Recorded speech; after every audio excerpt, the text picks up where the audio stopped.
8 जून को Lucknow civil court में अफरा तफरी का माहौल हो जाता है। अफरा तफरी का माहौल आखिर क्यों होता है?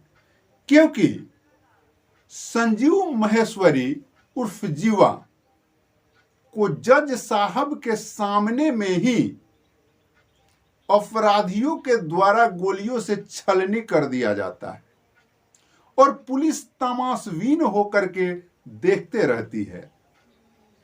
और इसमें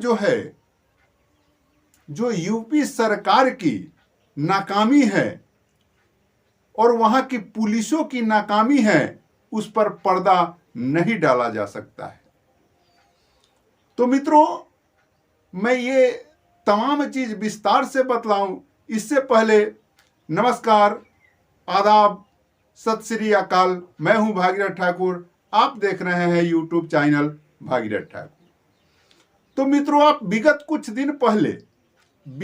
दिन पहले आप लोगों ने देखा होगा, आप लोगों ने सुना होगा कि किस तरह से अतीक अहमद और अशरफ अहमद को पुलिस सेक्रेटरी में मेडिकल ले जाया जाता है और वहां अपराधी आते हैं और बड़े आसानी से इन दोनों की हत्या कर देते हैं और वहां से भागने में कामयाब हो जाते हैं। हालांकि पुलिस उनको पकड़ते हैं और कार्रवाई भी होती है, लेकिन पुलिस सेक्रेटरी के तहत वह व्यक्ति है और उसका हत्या हो जाता है। हालांकि 2 माफियाओं के हत्या से कुछ लोग खुश भी हुए, लेकिन यह हत्याएं का सिलसिला पुलिस कस्टडी में बढ़ते जा रहा है। तो यह बढ़ते जा रहा है, तो आखिर उस कानून का क्या, उस संविधान का क्या, जो हम लोगों को एक धरोहर के रूप में संविधान मिला हुआ है, उस संविधान का क्या महत्व रह जाता है जब पुलिसिया कस्टडी में ही, कोर्ट रूम में ही, जज साहब के सामने में ही अपराधियों के द्वारा बेखौफ होकर अगर अपराधी का ही हत्या कर दिया जाए, तो क्या यह कानून का उल्लंघन नहीं होता है? और एक बेस्ट गवर्नमेंट्स देने की दावा करने वाली जोगी सरकार इस पर कुछ नहीं कर पा रही है। तो क्या यह एक राजनीति के सिवा और कुछ दिखाई देता हो तो कमेंट सेक्शन में जरूर बतलाइएगा। तो मैं बतलाते चलूं साथियों कि 8 जून को कोर्ट परिसर में संजीव महेश्वरी उर्फ जीवा का पेशी था और वहां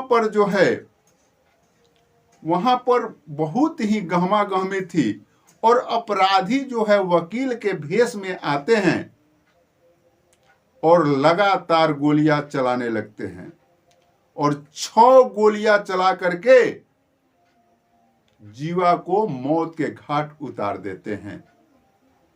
और बड़ी बात तो यह है साथियों, बड़ी बात यह होती है कि वहां सारी पुलिसिया शक्ति तमाशबीन बनी होती है और सभी लोग तमाशा देखते रहते हैं। और आगे की कार्रवाई भी होती है लखनऊ सिविल कोर्ट, जहां यूपी की राजधानी है, और वहां सारी सिक्योरिटी मजबूत होती है। वैसे परिस्थिति में उस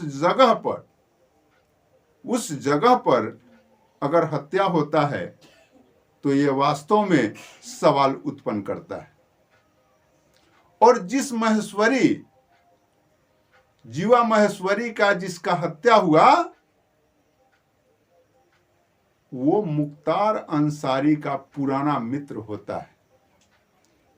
तो मुख्तार अंसारी का पुराना मित्र होता है और उसका हत्या होता है, तो कहीं ना कहीं इसमें कुछ ना कुछ बड़े साजिश से नकारा नहीं जा सकता है। और ये ये सारी हत्याएं जो है पुलिस के सामने हो रही। तो अब उसमें जो है पुलिस जिस व्यक्ति को पकड़ा है, विजय यादव को, और उनसे जो आगे की पूछताछ की कार्रवाई हुई, उनसे जब आगे पूछताछ किया गया तो इतने बड़े बड़े ये विजय यादव जो है यह बात बतलाते हैं कि मैं तो एक मोहरा मात्र हूं, मुझे सुपारी मिला था। अब क्या सुपारी मिला था, क्या है, और वे जो नाम बतलाए हैं या वो जो जानकारी शेयर किए हैं पुलिस को, यह होश उड़ा देने वाली जानकारी है।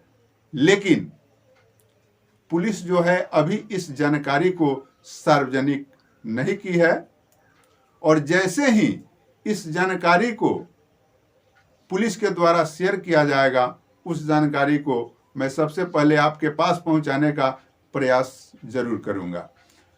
तो मित्रों, ये सवाल उत्पन्न होता है कि जनता को लगातार यह आश्वासन दिया जाता है या जनता में यह संदेश दिया जाता है कि हम बेस्ट गवर्नमेंट्स आपको दे रहे हैं, अच्छा पुलिसिया संरक्षण हम आपको दे रहे हैं, अच्छा कानून व्यवस्था दे रहे हैं, और ये सारी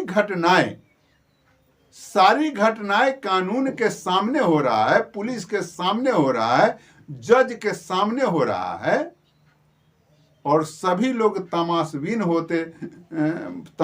होकर के देख रहे हैं। ये एक सवाल खड़ा करता है।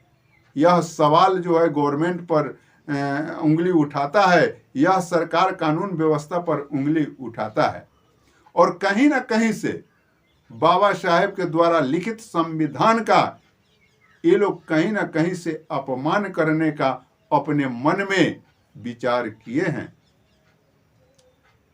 जो संविधान हमें इतना शक्ति देती है, उसी संविधान का अपमान हो रहा है, और सभी लोग तमाशबीन होकर के देख रहे हैं। तो आप कमेंट सेक्शन में लिख करके जरूर बतलाइएगा कि आखिर यह कार्रवाई जो हो रही है वह कैसा है, और इस पर जनता का क्या राय बनता है। आप अपने राय को कमेंट में शेयर जरूर करिएगा। बाकी मिलते हैं अगले वीडियो में। अब तक के लिए इतना ही। जय हिंद।